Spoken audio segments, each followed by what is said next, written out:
Who did you vote for president? Mr. Trump. Right? Trump. Mr. Trump. If the election were today, Frank, would you vote for Donald Trump? No way. Couldn't happen. No. You voted for President Trump. So now, in this moment, you say you're in a free fall. What is your message to him? So I'm off the Trump train. Where I'm going from now is I got to protect my business. Thailand, a wheat farmer who says he's lost $400,000 since Trump took office. I think there was a lot of people who voted for him that want to stay loyal to him, but it's going to get to the point where financially, if it's between supporting the president or losing your family farm. You voted for the president? Yes, I did. And do you support these policies which might be hurting farmers like you? Right now, we're the ones that are taking the hit. And he's sort of backstabbing the main people who got him into office in the Midwest, and he just left us down.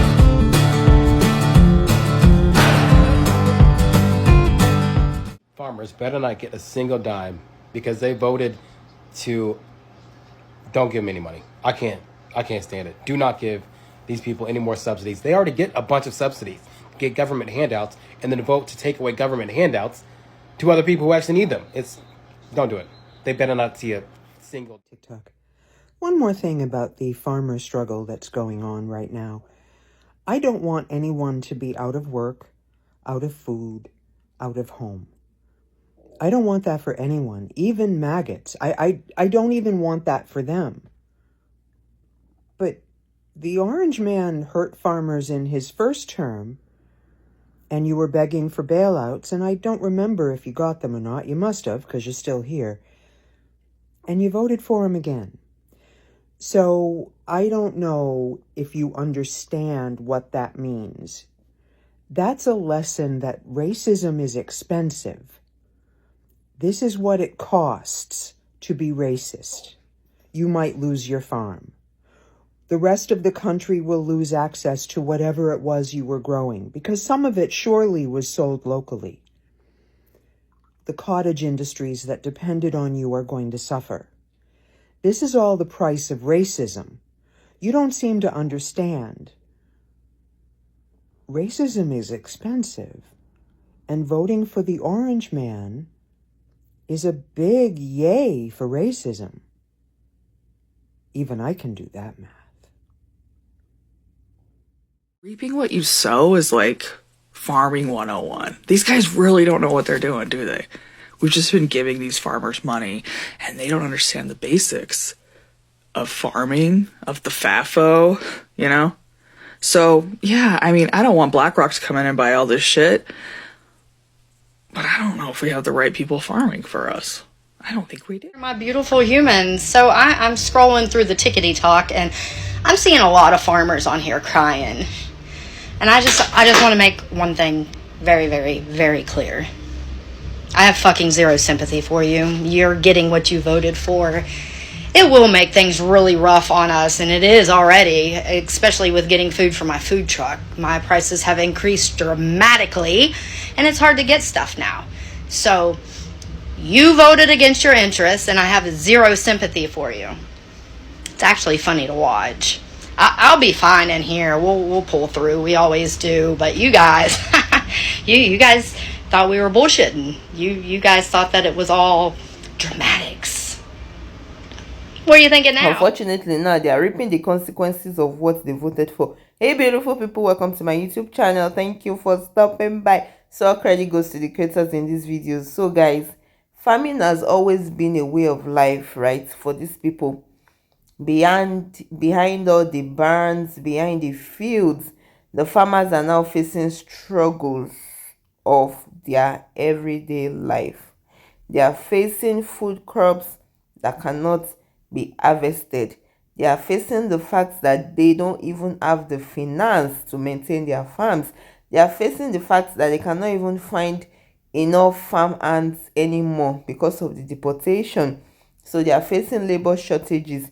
And many of them, even though they would not admit, they are forcing their families to work around rising cost of fuel, fertilizers. And guys, for them, the numbers do not add up anymore. Because once they had a feeling of, oh, this profession, they were proud of it and all of that. And now it looks like a battle that is being lost. And these farmers, all they had to do was to call a meeting and gather, because now it's personal. Now they are finding it difficult to feed their families. Now they are talking about selling their farmland that has been in the household for hundreds and hundreds of years. And many of them are even saying that their children don't want to take over their farms because the future is uncertain. Guys, these are decisions that cut the, I mean, when it comes to the point of the farmer starting to say, oh, they want to, they want to sell their farms, or they don't know what to do, or they are, that it's getting deep, and their children don't want to take over their farms. And many of them, the saddest part is that many of them are still clinging to the idea that Trump is their savior. They are still clinging to the idea that Trump is coming to save them or coming to pull them from the edge. And this is the same administration that puts them in this position. Now they are praying, now they are pleading, and they are waiting for rescue. Guys, do you think help is coming? Let me know what you think in the comment section. Let's see what these creators have to say. Regarding all these farmers that are now crying about possibly losing their farms because they voted for Trump, this is why you absolutely should not feel bad for any of these farmers that voted for Trump. Now, the ones that didn't vote, yes, feel sorry for them, go support them, do whatever you need to do. But the ones that voted for Trump, do not feel sorry for them, and let me tell you why. I am a builder, and I've been building shit in Oklahoma City going on like 20 years now, and farmers are not stupid.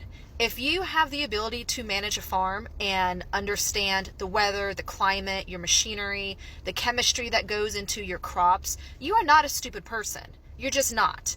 And especially when you come from generational farming, you have the ability to look ahead and predict what you need to survive. And so when you have two candidates where you have Kamala Harris on one side giving you a whole fucking list of shit that she's going to do for you and make your life better, and then you have Trump on the other side who can't even come out with a normal sounding sentence, and you still vote for that guy, and you are a farmer, you are either racist or sexist or both.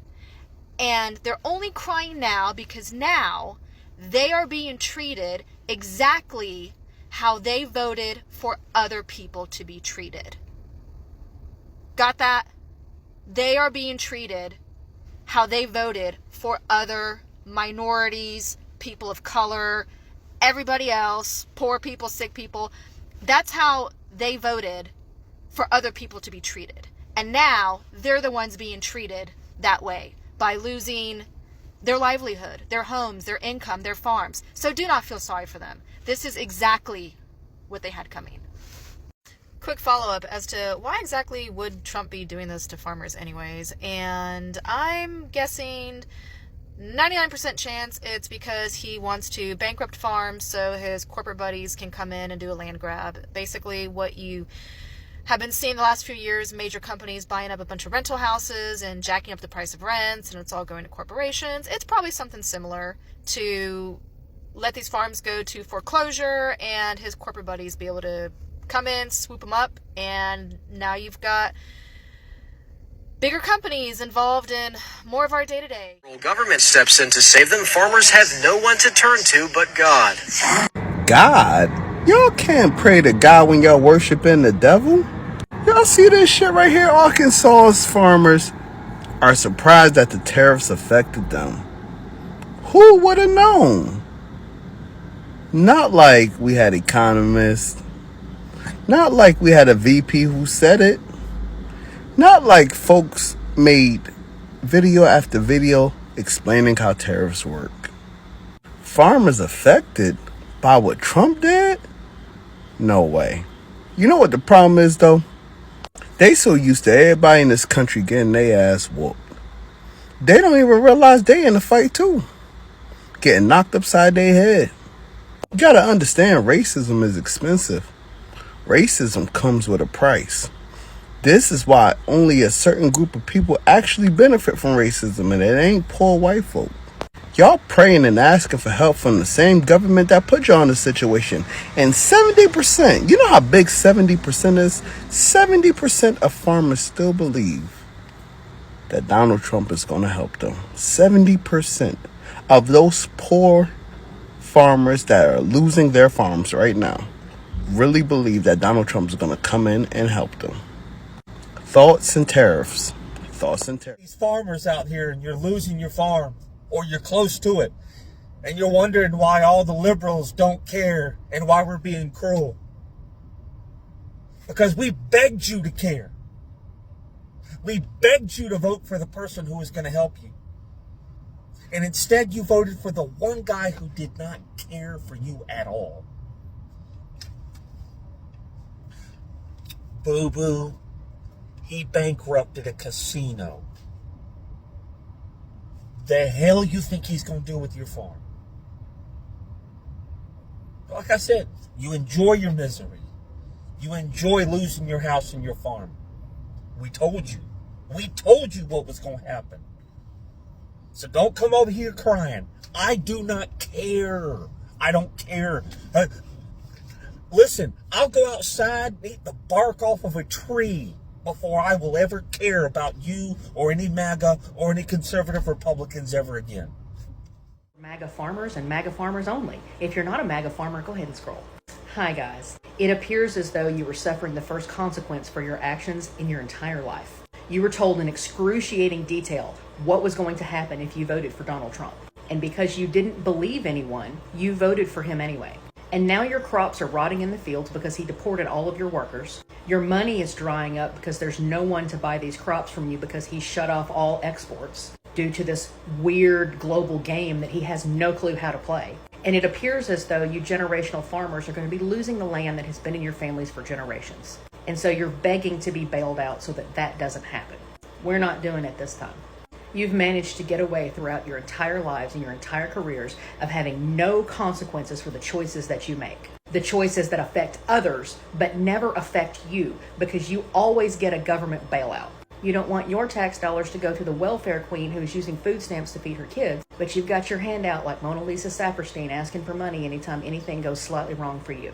I think you may have gambled on this one too many times, and your requests for help are falling on deaf ears, not just from those of us who warned you, but from the government officials that you're begging for money. Arkansas farmers gathered in a town hall meeting a few days ago to pray for help. I'm not sure why you think that prayer is going to change Donald Trump's mind, but do you, I guess. I'm very sorry that you're looking at losing everything right now because of the way that you voted, but I'm not sorry to see you suffering a consequence for once. Because as much as you hate that mother who's trying to use food stamps to feed her children and call her a welfare queen, American farmers are the biggest welfare queens on the entire planet. And you've gotten too used to sucking up that government money to bail you out of all these problems. It sucks. It's tragic. I don't want it to happen, but this is what you voted for. We voted to help you. You voted to screw us. And it looks like you're getting screwed along with the rest of us, which is exactly what we told you was going to happen. Anyway. That's the saddest part, because as they are getting bent over with the rest of the people that did not vote for this. As they are getting bent over, every other person that did not F around is finding out. And the new awareness for them is settling in that government bailouts would not last forever, right? And there's no politician that can stop or bring back the markets that they have lost. And now they are fighting the real fight. Guys, for them, it's not just about politics anymore. It's about trying to survive.